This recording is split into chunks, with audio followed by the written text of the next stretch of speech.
Pada video kali ini saya akan menjelaskan yang pertama sejarah sosiologi pendidikan, yang kedua tokoh-tokoh sosiologi dan sosiologi pendidikan, yang ketiga paradigma sosiologi pendidikan. Yang pertama yang saya akan jelaskan yaitu tentang sejarah sosiologi pendidikan. Sosiologi pendidikan muncul karena terjadinya pengaruh kondisi sosial masyarakat di Eropa, di mana revolusi industri yang terjadi di masyarakat Eropa dan juga terjadi revolusi kesadaran masyarakat Eropa ketika itu membuat melemahnya nilai-nilai norma-norma tradisional. Keadaan tersebut membuat terbentuknya patologi sosial. Masyarakat ketika itu tidak mempunyai sebuah pedoman yang kuat untuk menguatkan interaksi sosial. Hal tersebut berimbas terhadap harmoni sosial retak di tengah-tengah masyarakat. Perubahan yang terjadi secara cepat tersebut melahirkan sebuah kajian ilmu dari sosiologi, yaitu sosiologi pendidikan. Nah, itulah tadi beberapa yang secara singkat tentang sejarah sosiologi pendidikan. Kemudian kita membahas tentang siapa-siapa sih tokoh-tokoh yang berperan dalam sosiologi. Tokoh yang pertama yaitu Ibnu Khaldun, seorang tokoh sosiologi dengan nama lengkap Abu Syaibi Abdurrahman Ibnu Muhammad Ibnu Khaldun Al-Hadrami, lahir di Tunisia pada tanggal 1 Ramadan 732 Hijriah atau 27 Mei 1332 Masehi.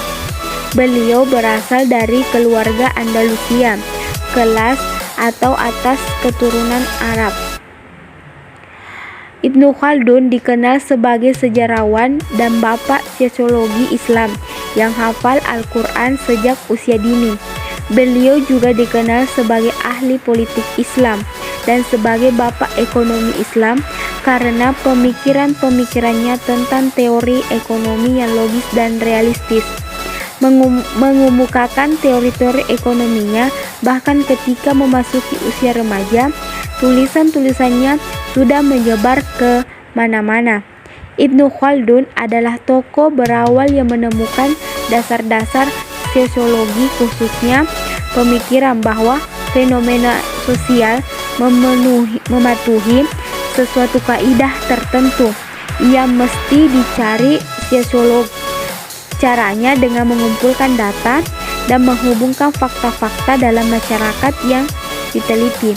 Kaidah ini bekerja secara struktural sehingga tidak dapat diubah lantaran tindakan individu.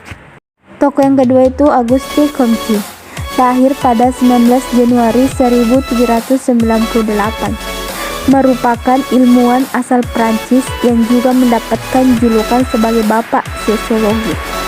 Istilah sosiologi pertama kalinya juga dikemukakan oleh Comte di tahun 1839. Prinsip dan metode yang sekarang dipakai dalam sosiologi, Comte membagikan sosiologi atas statistika sosial dan dinamika sosial. Sosiologi tersebut memiliki ciri sebagai berikut: bersifat empiris, yaitu berdasarkan observasi. Yang kedua, akal sehat dan hasilnya tidak bersifat spekulatif, dan teori-teori sosiologi dibentuk teori yang kemudian diperbaiki, diperluas, dan memperhalus. Comte mengatakan bahwa tiap-tiap cabang ilmu pengetahuan manusia mesti melalui 3 tahap, yaitu perkembangan secara berurutan, yaitu beragamaan, khayalan, metafisika atau abstrak, atau semiotik atau positif. Tokoh selanjutnya itu Emile Durkheim, lahir pada tahun 1858 di kota Emile dekat Strasbourg, daerah timur laut Prancis. Di kala itu menjadi direktur ilmu pendidikan dan sosiologi, selaku orang yang mendapat latihan dan minat utamanya dalam sosiologi. Durkheim memandang pendidikan sebagai suatu sosial tim, bahwa masyarakat secara keseluruhan peserta masing-masing lingkungan sosial di dalamnya merupakan penentu cita-cita dilaksanakannya lembaga pendidikan. Keseragaman yang esensial yang dituntut dalam kehidupan bersama tersebut oleh upaya pendidikan berkekal dan berkuat menanamkan semenjak dini di kalangan anak didik.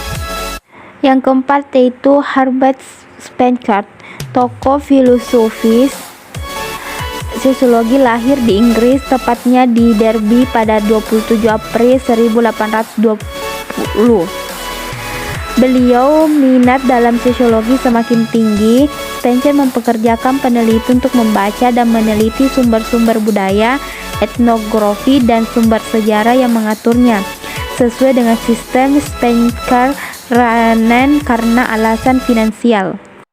Kemudian selanjutnya tokoh-tokoh sosiologi pendidikan yaitu Lester Farquhar, lahir pada 18 Juni 1841. Ward mempromosikan pengenalan kursus sosiologi ke dalam bidang pendidikan tinggi Amerika. Keyakinan bahwa masyarakat dapat dikontrol secara ilmiah sangat menarik bagi para intelektual selama era progresif. Ward menekankan pentingnya kekuatan sosial yang dapat dipandu pada tingkat makro dan menggunakan kecerdasan untuk mencapai kemajuan yang disadari. Ward menekankan sekolah umum dan universal dan komprehensif untuk memberi masyarakat pengetahuan yang dibutuhkan demokrasi untuk berhasil mengatur dirinya sendiri. Selanjutnya adalah Johann Dewey, lahir pada tahun 1859 di Burlington, Amerika. Adalah seorang filsufi dari Amerika Serikat yang menjadi salah satu perintis pemikiran pragmatisme. Ia dikenal sebagai kritis sosial tentang pendidikan yang kemudian merintis dasar keilmuan di bidang psikologi pendidikan. Selanjutnya saya akan membahas tentang paradigma sosiologi pendidikan. Yang pertama itu fakta sosial. Paradigma sosial berasumsi bahwa individu akan senantiasa tunduk total terhadap struktur atau fakta sosial non-material. Fakta sosial terus mengatur dalam aktivitas sosialnya sehari karena itu individu tidak akan mampu menjadi agen atau mengontribusi ulang terhadap struktur yang mengekangnya. Cara penjelasan fenomena pendidikan dari paradigma fakta sosial seperti itu mengikuti model penjelasan dari Durkheim ketika menjelaskan fenomena bunuh diri. Yang kedua adalah definisi sosial. Paradigma fakta sosial dalam sosiologi dikenal apa yang disebut sebagai paradigma definisi sosial. Tokoh utamanya yang sering dirujuk dalam paradigma ini adalah karya-karya Max Weber dan pengikut-pengikutnya.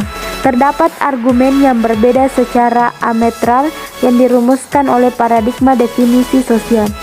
Jika dalam paradigma fakta sosial individu tunduk total terhadap struktur, argumen paradigma definisi sosial justru sebaliknya. Selanjutnya itu ketiga adalah perilaku sosial.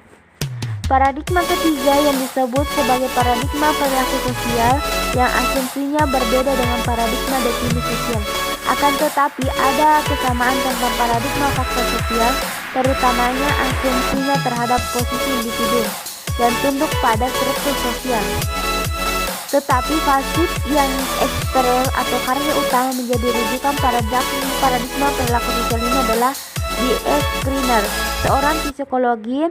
Para penganut paradigma ini sering disebut sebagai kalangan behavioris yang percaya bahwa perilaku individu dapat dikontrol oleh kehendak si pengontrol. Mungkin cukup sekian penjelasan dari saya. Mohon maaf bila banyak salah-salah kata atau pengucapan, karena saya hanya manusia yang biasa yang tak luput dari kesalahan dan dosa. Semoga bisa bermanfaat bagi kita semua. Terima kasih. Wassalamualaikum warahmatullahi wabarakatuh. Sampai jumpa lagi. Bye-bye.